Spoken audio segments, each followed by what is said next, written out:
think it's fair to say the last 5 years has been a tumultuous time in the UK property market with loads of ups and downs. And in today's video, I want to break down what exactly has happened and why is the market still going crazy high. So it's kind of crazy the last 5 years. From 2017 to 2022, there has been a crazy, unprecedented, some would say, amount of stuff that's happened not only in the UK but around the world that, by all accounts, you would think would absolutely tank the economy and tank the property market. Now, it has had some sort of stagnant moments, soft growth, soft dips along the way, but ultimately it's actually increased quite dramatically and seems to be going that way for the better duration. Let's break it down year by year, starting with 2017. So in 2017 is where we had Brexit announced and signed off, and of course the general election going on. Now, that was a major hit in the UK. People went into sudden panic mode, and so you would have expected a lot of the market to suddenly dip, which it kind of did for about 2 weeks, and then we kind of got over the announcement, found out that Brexit isn't going to be going actually through for years ahead, and then the government also panic reacted with some nice little juicy enhancement and initiatives that pumped up the property market. Some examples of this are stamp duty being abolished for first-time buyers from £300,000 to £500,000. What? First-time buyers spending £500,000 on their property? I do not know. But anyway, no stamp duty for you if you're in and around London. And of course, the build-to-rent sector came into play in a very major way, with some banks starting to get on board, Legal & General, some other insurance companies. And this was really the start of a transition, I think, into the new age renter lifestyle. And we are talking blocks of apartments with cinemas, gyms, complexes, all at the tip of your fingertips. I'm not being funny. That's going to encourage a lot of people to go into the renter lifestyle, in my opinion. But there were some downsides. We had the increase in interest rates for the first time in years ahead. And of course, the introduction of Section 24, which meant that the interest rates of properties in the personal name were starting to get taxed. And you've got this 20% relief if you're a higher income tax earner. I knew people that had retired off of the back of property that then needed to go back to full-time work just because of that one change. Despite all of that, we actually saw some progress and growth in the property market. Then came 2018. Now, not a huge amount of changes came into play, or new changes, I should say. It was really the changes in 2017 that started to have impact. For example, the idea of Brexit started to become a bit of a concern. People were like, well, actually, what's going to be the impact for our fisheries, for the overall economy, the investment from Brussels? Is it really outweighing the fee that we're having to pay to the EU each year? On top of that, interest rates looked like they could rise, because let's face it, they couldn't really go down. And of course, other changes, for example, Section 24, started to impact us more and more. So in 2017, it took immediate impact with 75% relief overall, and now it only had 50% relief, tapering down over the years as to not shock people. Now, by the way, if you were in property, everyone knew about it. Everyone I spoke to knew about it. And yet, you have to bear in mind, a lot of landlords are the old school landlords. They're not keeping up to date. They're not on Facebook. They're not reading everything that comes into play. And so often, even though it's everywhere, the information didn't seem to reach them. And this was the first shock impact. And a lot of people started reassessing their situation, looking at the cost of incorporating into a limited company, and thinking, maybe this is the time to offload the portfolio. Despite all of that and a slow start to 2018, where we had a small dip that quickly recovered to rising in prices of 0.4% in February alone, which is pretty typical to the long-term growth of property investment. In 2018, the government then added in some more stamp duty cuts for people going into shared ownership. At the same time, a new law came in with EPCs for investments and HMO regulations, so house of multiple occupancy. The change was that if you've got a property with 5 or more rooms to 3 or more unrelated parties. Doesn't matter whether it was over 3 floors or more anymore, you had to get a HMO license. Now, these small changes, you might be thinking, well, okay, not a big deal. It didn't really impact the growth of the market, but again, what we're starting to see is the transition of these big corporates buying into the rental sector with build to rent, alleviating strain for people that wanted to buy a home to live, and more strain on the small buy-to-let and small investor in property. And I think my personal opinion is this starting to tell the story of where the government wants all of this to go. And it's not looking like they really want investors owning 3, 4, 5 properties if they can do anything about it. 2019 wasn't particularly exciting. It kind of shrugged off Brexit with a 1.4% growth in that year, which isn't in line with the long-term average, but remember, it's a long-term average. And, whilst there was some political uncertainty and some really fun stuff that happened politically, not much really happened in the market. And overall, I'd say 2019 was a buyer's market, which means that you could negotiate some good prices on properties. You could get a small amount of discount on each property because the average time on the market was about 6 months from putting it on to selling. And so it was a great negotiation piece. But in terms of growth, not exactly staggeringly high, not bad, fairly stagnant. And then it turns into 2020 where the excitement started to hit. COVID.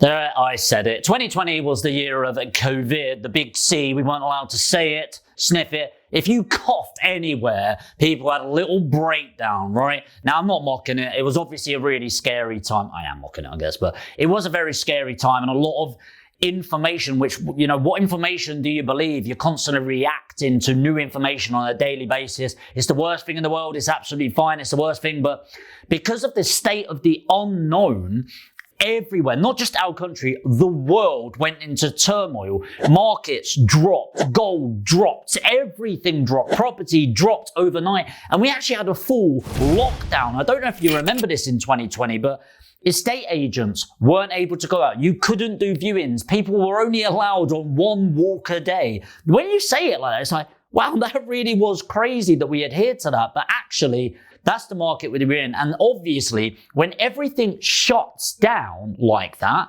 and it did shut down in a crazy way, of course, the market is going to stop, or pretty much stop completely, because nobody could do the transactions. Nobody was viewing, nobody was buying.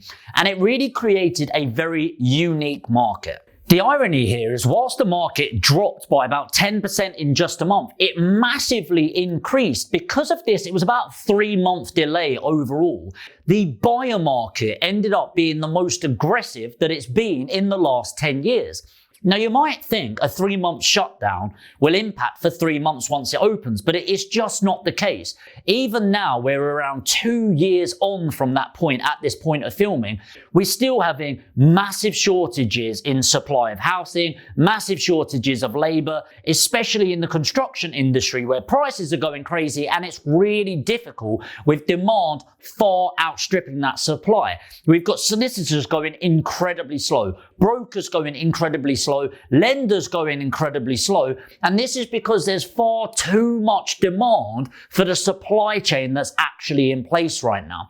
And so what that's meant over 2020 and 2021 is a huge rise in property prices. On top of this, we actually had one of the strongest years in first-time buy-to-let landlords. Now, part of that is because of the access to information like this, where actually the average Joe like yourself, like me, we start thinking, actually, I want to try my hand at this. But actually, a huge part of it is people are looking at their money, realizing that their jobs maybe aren't as safe as they thought before, and then it's thinking, inflation is getting higher and higher and higher at this point. We need to do something because the value of my money is eroding. What is one of the historically safest places to put money? Property. And so because of all of this new demand coming in and then the inflated fake demand created by the lockdown, we saw dramatic increases of nearly 1% a month over that year and the next. Of course, this is where the government stepped in 2020, 2021 with furlough, with new schemes, just pumping money. In fact, it was $500 million, which by the way, is 5 times the government's annual budget there. For this, they spent 5 years annual budget in about 6 to 12 months. It was crazy, pumping it in. Now, look, you can have your opinion on that, but ultimately, I think it was the right thing. Could it have been allocated better? Yes, but, you know, who am I to dictate that as nobody, as somebody that has no idea about the internal workings of politics. So over the course of 2021, the average property price went up 9.8%, which is absolutely crazy when you think the property is leveraged as well. So actually, you're getting about 4 times that amount on your money because of a buy-to-let mortgage being in place if you had it leveraged in the first place. Now, that's quite staggering overall, and we have started to see a slowdown already. Now, do I think there's going to be a recession? Yes, probably at some point, probably the latter part of next year, in my opinion. But when you think of a recession, you need to actually understand what that means, because people go, oh my God, that's crazy. But actually, all it really means is 2 quarters of a no growth, basically, a slight dip in the market. It could dip by 0.1% for 2 quarters. You're in a recession. But people make out this recession like everything's going to crash down, everything's going crazy. So the last 5 years have been crazy overall. There's been ups, there's downs. There's a lot of evidence for why it should grow, a lot of evidence for why it should go down. But ultimately, this is why I genuinely think you need to apply the long-term average, which is 7.9% growth on a year-by-year basis, or indeed just be really conservative and say, over time, I'm going to get 5% per year growth on my money. And that's pretty much what it's at, growth on the property, and then you've got that leverage on the property, so around 3.5 to 4 times that amount of money. Now, what do I think about the next 5 years? Well, I think what we're going to see is a slight dip over the next 18 months, and then I think the growth is going to carry on again for the average. Now, am I worried about interest rates? Well, no, not massively. I think we've just got used to staggeringly low. Can we expect the 10% growth we've had over the last couple of years? No, that would be catastrophic for everyone in the economy, by the way. Yes, it helps if you own the properties, but it's not good overall. But I do think we're going to see our 5 to 8% growth on an annual basis averaged out over these 5 years. The last 5 years have been phenomenal in growth. I don't think it's going to be as strong as that, but it's still going to be the best investment vehicle going. Honestly, I'm more worried right now about the energy prices, where it's gone from something like 13 to 14 pence per kilowatt hour to up to 80 pence next year. Just so you've got an idea, a pub that was spending £5,000 per year on bills is going to go to £60,000 per year on bills, which is crazy, right? Like, how are restaurants, shops, small independents going to survive? And namely HMOs. So the irony of this, and this isn't really the video of it, is if a HMO owner has got that much pressure on the bills where they're paying the bills, which is 80% plus of HMOs, what then happens? Well, either they go out of business or they increase the rents on a per room basis. But one of the most main drivers for somebody staying in a HMO is the cheaper rent for the room rather than renting their own place. So it will get to a point where either they then stay and happy to pay for a room that much, or all of those individuals, or a lot of individuals, will end up going to rent a buy-to-let property, which in turn increases the demand. There's a lack of supply already. The price of rent goes up and the price of property goes up, and it goes again and again and again. But honestly, short term, I think we need to be in a situation where you really look at your money, make sure you're making shrewd buy-to-let property investment opportunities, and then get ready for more growth after the next 18 months. But that's just my opinion. Of course, that's all I can share. I'm interested in yours. What do you think is going to happen over the next 18 months?